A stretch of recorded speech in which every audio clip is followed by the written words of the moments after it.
ఏ పాదసీమ కాశీ ప్రయాగాది పవిత్ర భూముల కన్న విమలతరము, ఏ పాద పూజ రమాపతి చరణాబ్ద పూజల కన్న పుణ్యతమము, ఏ పాద తీర్థము పాప సంతాపాగ్ని ఆర్పగాగలిన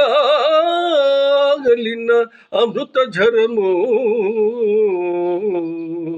ఏ పాదస్మరణ నాగేంద్ర శయన ధ్యానము కన్నను మహానందకరము. అట్టి పితరుల పద సేవ ఆత్మ మరచి ఇహపరముల కెడమై తపించు వారి కావగలవారు లేరు లేరు ఈ జగాన లే. నన్ను మన్నించి బ్రోమా అమ్మా, నా